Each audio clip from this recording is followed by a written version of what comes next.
अगर आप हमारे चैनल में नए हैं तो कृपया सब्सक्राइब करें। इससे आपको हमारी नई वीडियो की जानकारी मिलेगी और आप हमारे साथ जुड़े रहेंगे। एक बार की बात है। एक गांव में रामू नाम का किसान अपनी पत्नी के साथ रहता था। उसके पास में दो बैल और अपना एक छोटा सा खेत था, जिस पर वह रात दिन मेहनत करता था। तब कहीं जाकर उसे खाने जितना अनाज उगा पाता। रामू गरीब होने के साथ साथ ईमानदार भी था। रामू की पत्नी हमेशा अपने भाग्य को कोसती रहती। न जाने किस जन्म के पाप भोगने पड़ रहे हैं जो इतनी गरीबी उठानी पड़ रही है। न जाने भगवान हमारी किस दिन सुनेंगे। अरे भाग्यवान, अपन कर्म के अलावा और कर भी क्या सकते हैं। कुएं भी सूखने लगे हैं, उनमें भी पानी अब कम बचा है। पता नहीं इस बार खेती में क्या होगा, ये तो ऊपर वाला ही जाने। चलो भाग्यवान, अब मैं चलता हूँ। रामू रोज की तरह अपने दोनों बैलों को लेकर अपने खेत की ओर निकल पड़ता है। रामू भले ही गरीब था, मगर बहुत ईमानदार था। वह दूसरों का भला ज्यादा सोचता था और वह हमेशा अच्छे कर्म करने की समझ रखता था। और फिर रामू खेत पर पहुंचकर खेत पर मेहनत और लगन से काम करने लगता है।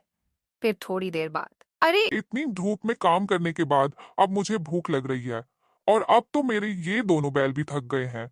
एक काम करता हूँ, मैंने अपने आधे खेत की जुताई कर ली है, और आधे खेत की जुताई अब मैं कल कर लूंगा।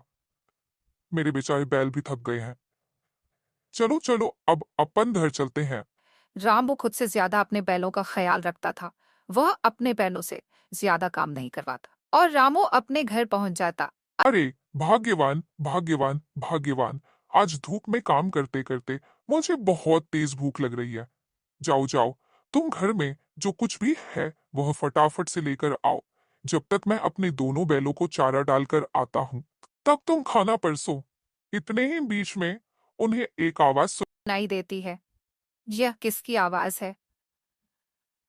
वह दोनों बाहर निकलकर देखते हैं तो एक साधु महाराज उनके घर के बाहर भिक्षा मांगने के लिए खड़े होते हैं। जो कुछ भी घर में हो, चावल, गेहूं, बाजरा, दाल, वह मुझे दे दो बेटा। अरे साधु महाराज, हाँ हाँ, सब पहले से ही इतने गरीब हैं।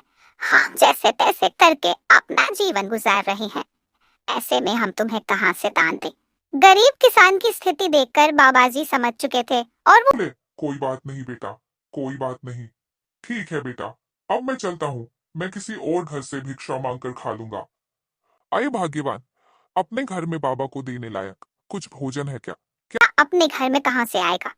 अपने घर में बाबा को देने लायक कुछ भी नहीं है। केवल थोड़े से चावल थे जो तुम्हारे लिए बने हैं।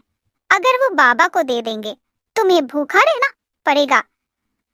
भाग्यवान जाओ, जो मेरे हिस्से का भोजन है वह जाकर बाबा को दे तो मगर फिर तुम क्या खाओगे?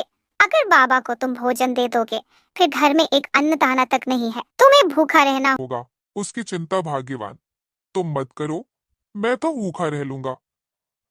मगर बाबा को मैं अपने घर से भूखा जाने नहीं दूंगा, तो मेरे गले से वैसे भी खाना नहीं उतरेगा। लिए भोजन ले आओ।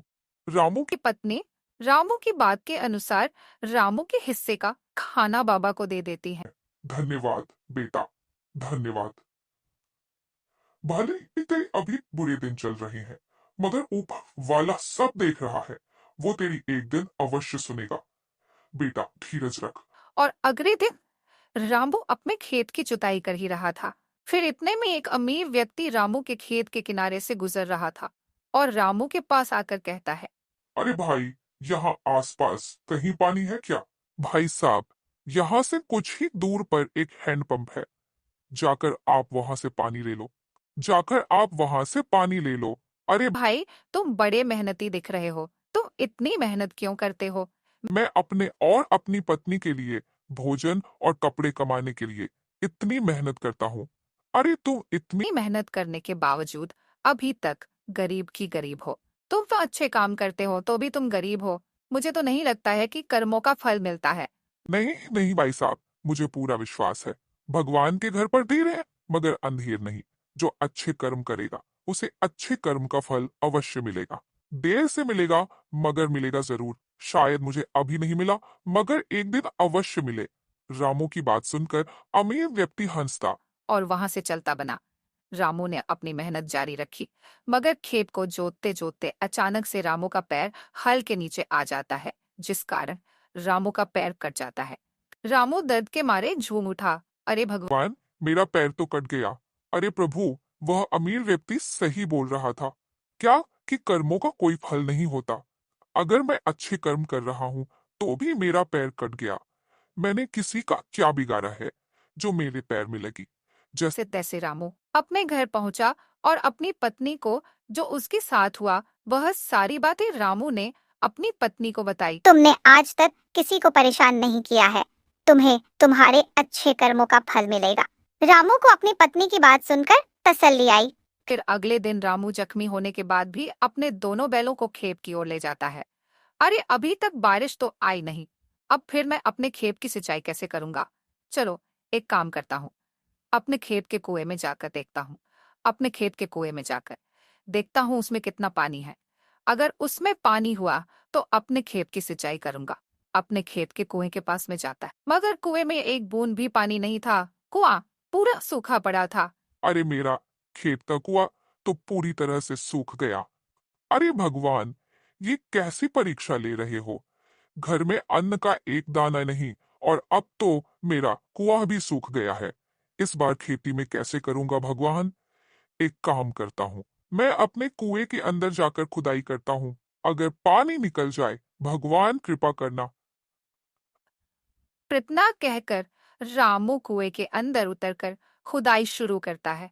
थोड़ी समय बाद अचानक से कुएं के एक पत्थर के अंदर से पानी निकलने लगता है। यह पानी कहाँ से आया। मुझे तो अपनी आंखों पर विश्वास ही नहीं होता। मुझे तो लगता है ये सब मेरे अच्छे कर्मों का फल है जो मुझे मिला। भाग्यवान सही कह रही कि तुम्हें तुम्हारे अच्छे कर्मों का फल अवश्य मिलेगा। ऊपर वाले ने मेरी सुन ली। इस पानी से तो अब मैं अपने खेत की सिंचाई अच्छी तरह से कर सकूंगा। रामू की खुशी का कोई जवाब नहीं था। रामू पानी को देखकर बहुत खुश हो गया। और भी ऐसी कहानियाँ देखने के लिए हमारे चैनल को सब्सक्राइब कर ले ताकि न्यू कहानियाँ आप तक जल्दी पहुँचे।